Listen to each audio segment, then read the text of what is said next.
Topic two, it's very rare that I feel like there's a little bit of overlap between topics, but unfortunately today, a couple of the teams we just talked about in terms of being undervalued will end up appearing in this exercise as well. There are seven high major teams that I want to run through with you that, despite winning multiple games in week one, have dropped significantly per Ken Palm in how they're expected to be analytically.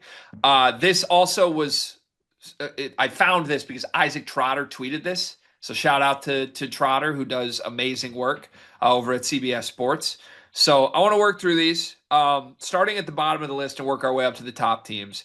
This one is going to continue dropping because Xavier began the season 62nd, started the year 2-0, dropped to 90th as an undefeated team, and then just lost to Santa Clara by 20 and has now dropped out of the top 100 to 107th. I guess let's frame this as, will they turn it around?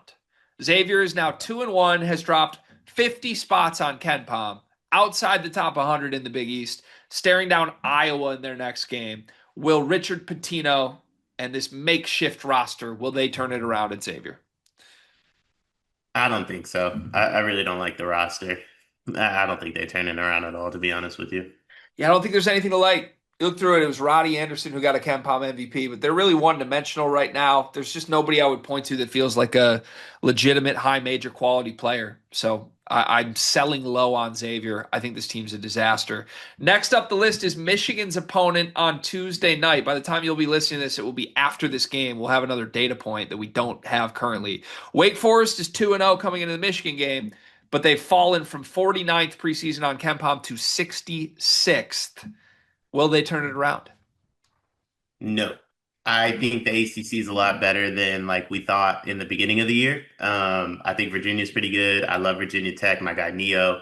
North Carolina, Louisville, Duke. The ACC is better than we thought. I think Wake Forest is who we thought they were. Combine the two, I think they stick exactly where they're at. So I think it depends on your definition of turn it around.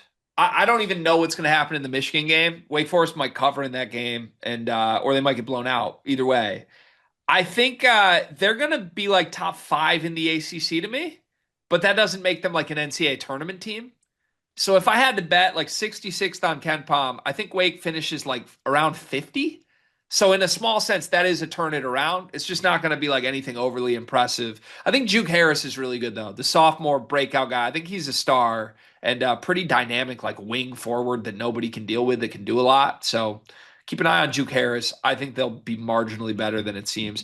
Missouri is next. Missouri started the season 3-0, but has dropped from 28 down to 35 on Ken Palm. Notably, they were in a tie game with Southeast Missouri in the final 4 minutes in the second game of the season. Will they turn it around? Is their next year recruiting class going to be able to play for them this year? If the answer is yes, they'll turn it around. If the answer is no, I think they're done. But for what it's worth, do they really care? Because they're going to pull in one of the best recruiting classes Missouri's probably had since what, Michael Porter Jr.? Yeah, I think vibes with the program are high regardless of what happens this year, in my opinion. Anthony Robinson's really good. I think he'll be okay. Mark Mitchell's a proven product. I like they start Sebastian Mack. I'm so out on the Sebastian Mack experience at this point. I don't know. I'm not buying Missouri stock. I don't know if they're going to tank, but this is just not a team I'm really all that interested in. We got four more on the list, and yes, a couple of these are going to be ones we talked about in the last exercise now. Michigan State, 2-0, but they've dropped from 25th to 33rd. Will they turn it around? Like turning around to being like top 25, yeah. Okay. Yeah. Like analytically, end of the season, we're looking at Oh, Michigan State as a better team than this. analytically, I don't know. I think the way Michigan State's going to win games is not going to be analytically pleasing, if that makes sense. But I think they're a top 25 team in the country. Yeah. I get that. I think they will turn it around in the sense they're going to move minutes from their bad players to the freshmen. I think Scott and Ward are going to take over for Tang and Fort, and it's going to lead to good things as the season goes on. So I do buy it. There will be a boomerang turnaround for Michigan State that they'll climb back up the ranks. Three more. UCLA, big dip here. Started 10th in Ken Palm, has fallen to 30th despite a 3-0 start. I don't think they turn it around. The Big Ten, much like the ACC, not that we thought the Big Ten was gonna like not be good, but I think the teams that are really good might be different than like what we once thought. Like Illinois is better than I thought they were gonna be. Michigan State seems better than I thought they were gonna be.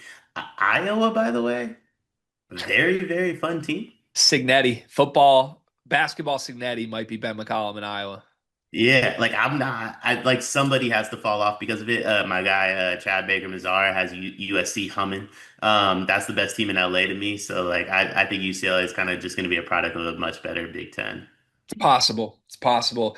I just think they're better than 30th. So I don't know what that means as far as turn it around.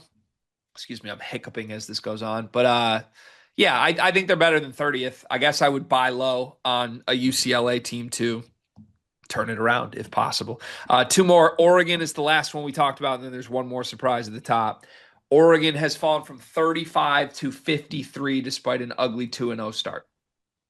Yeah, they turn it around, especially if Shellstad's back. But I think they turn it around. I think I'm gonna surprise you here. I don't think they do. I think this becomes the year from hell for Oregon, to use a Bill Simmons term about a team that's supposed to be good and just falls apart completely. They're really thin. Like even when Shellstad's back, it's him and Biddle and like nothing else. And I think they're flirting with disaster. They start to lose a couple, it could fall completely off the rails. Him and Biddle to me gotta be good for like 37 though. Yeah, I mean that's true. Points props, maybe. Points props. Last but certainly not least, we saved it for last. Drum roll, please. Purdue is 2-0, going to Alabama on Thursday. But they've dropped from first to seventh on Ken Palm. We thought we were harsh putting them sixth in our poll. The analytics say they're worse than we have them in the poll. Will they turn it around in the sense that will they get back up to the top of the sport instead of just a good team? Um, I don't know. I can't tell what's going on with them at the moment. I've watched both games twice, by the way. Did a little second research. Um, I feel like they got senioritis, man. Like they feel like it feels like a senior in college or high school, which they are, by the way.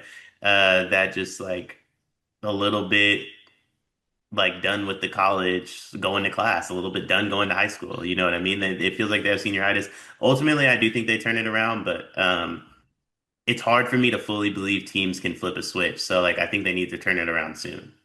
Yeah, I think they're going to end up a top five team. I don't think they're going to end up number one in the country. Just think the Big Ten's too good. There's bigger threats than we realized in that league. And I think if Purdue survives that, they deserve more flowers than we anticipated. But I think we all viewed this as like there's some separation here. I don't think there is. That doesn't mean they're worse than we thought. It just means it's going to be harder than we thought for them. Don't judge Purdue too much for games without Trey Kaufman-Renn. It's totally different than what this team will be. And there's some lingering concerns, but without him, we don't know what they are.